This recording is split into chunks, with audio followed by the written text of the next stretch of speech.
You mentioned about the elimination of debt. Now, there's a lot of people that's not going to like that, particularly. Well, what's happening is there are major parts of our government that are secretly working to shift this government at the right moment when they feel that there's things happening that allow for a shift, and then they'll move forward and reveal themselves. But that is close to happening right now, but it's not, as of this instance, it's not quite there. Mm-hmm. But it's close. Okay, everyone who and those who just tuned in, you are listening to the Edge radio broadcast, #1 in ranking.com. And if you have a question for our guest, Sheldan Nidle, go to the EdgeAM.com website, click on Fast Blast. It will come right here to the studio. Sheldan, we were mentioning the technology of in the first hour, trying to get into that. When they come down and land in the millions of crafts, are they going to release all of their technology that they've been withholding from us? Well, the technology actually hasn't been withheld. It's basically the governments on this world have withheld it. Mm-hmm. They've helped a lot of scientists and inventors to create things that would have changed our societies decades ago. Well, why don't they give you the information?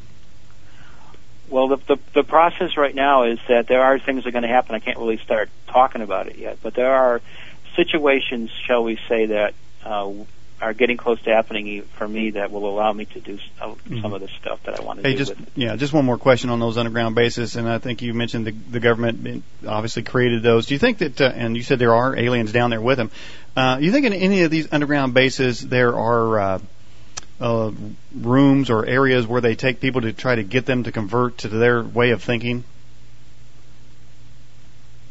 Well, as far as mind control goes, of course, one of the first things that the dark aliens gave to this government and other ones in Europe, etc., is of course mind control technology.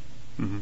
If we wanted to really scare people, we could get into all kinds of stuff like that, but that's not what I'm about. I'm about shift and change. Well, okay, just to finish that up, you say there are dark aliens working with the government, and then the ones you're working with are the light aliens, the good ones? Right. Well, the original dark aliens we've been talking about have actually shifted 10 years ago. So what we have on this place here called planet Earth is the remnants of the knowledge that was given to this government and a bunch of other governments that they're allied with on a secret level. And what they are doing is they're maintaining remnants of that in order to maintain fear. And two, they're putting in all kinds of mind control networks to try to keep the fear going.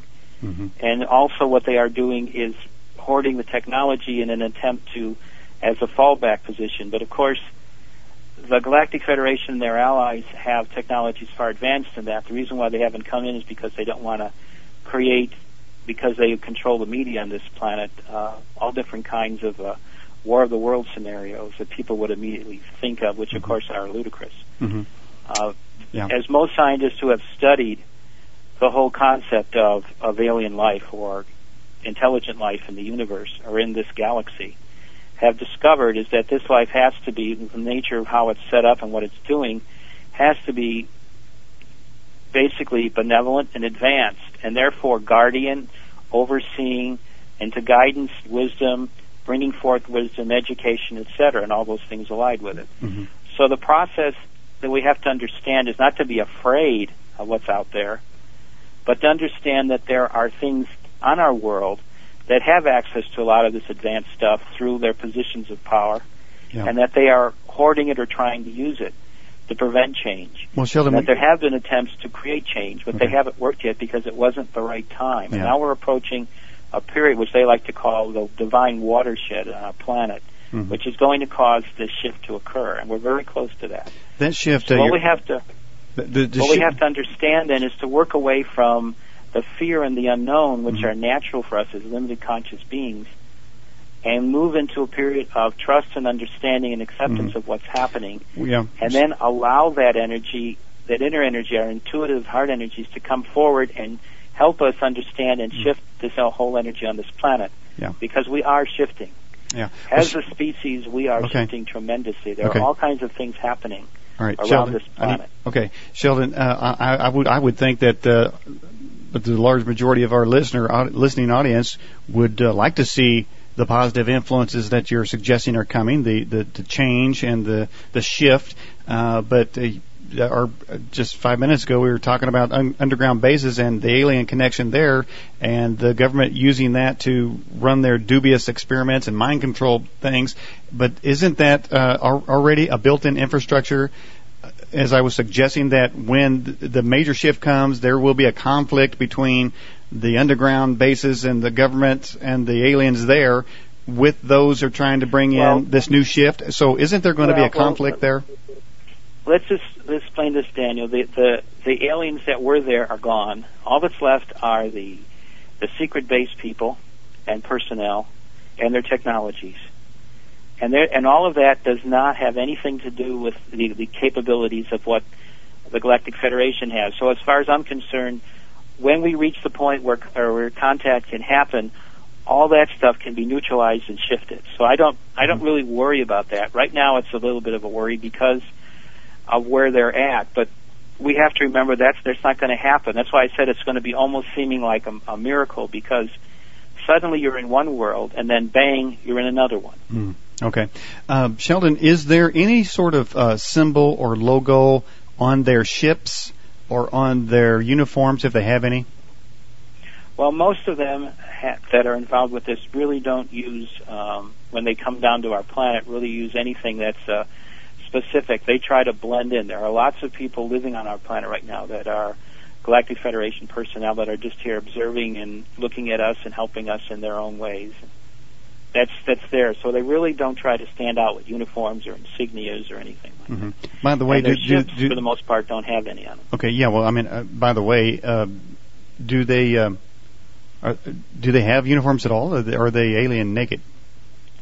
For the most part, if there's uniforms, it's just like standard things similar to jumpsuits and stuff like that. There's really not anything they can call personally a uniform. There's just general protocols about what to wear on the ships or not, because it's more efficient, but that's about it. Now, you've been up there on the ships, correct? I've been up there a lot, yes. Have they let you drive the ship?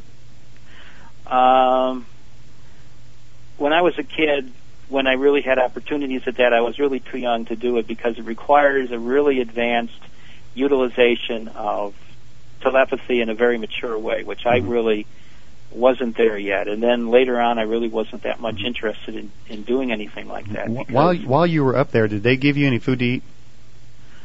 Yeah. Delicious stuff. Wonderful. Did they have restrooms up there? Well, they're kind of different than us. They process a lot differently, so they really don't have restrooms. So when you were sitting at the table, you didn't see any menu there that had humans on the menu, did you? Nope. They were all vegetarian. Okay.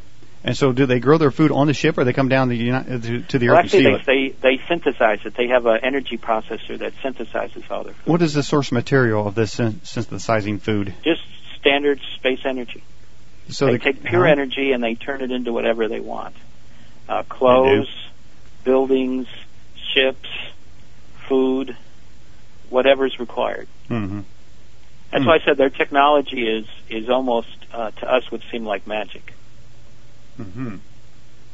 When these aliens make first contact, are they going to be seen by the entire world at one time? Right. What they want to do is start out with a world broadcast that is tied into shifts in the government that are to happen just before then, and acknowledge them. And then the process for them is to come in and first explain who they are, demonstrate the nature of their benevolence, and then land and come out and help us. And by helping us, I simply mean educating us about who we really are, what we're capable of, what our history is leading towards, and about the Galactic Federation. And also about our other half of this planet, which are the Inner Earth people. Yeah. Now, they're going to join forces with them to convert the Earth? Right. The Inner Earth people are already part of the Galactic Federation. They've been our unofficial ambassadors for the entire planet ever since the end of Atlantis. So. Is the Inner Earth also known as the land of Mordor? Well, there's all kinds of names and myths and things that have been down there for a long, long time. There's all kinds of things that have been twisted around and changed, and you can have all kinds of names. But I just like to call it Gartha. Oh, Gartha. Okay. We mentioned, actually in the first hour we were asking what constellation Jesus came from. Do you think that, and I guess because you answered, you didn't answer really in the negative. I mean, you actually speculated, so I guess you're lending credibility to his existence. And if he did exist, and it came from a place where you might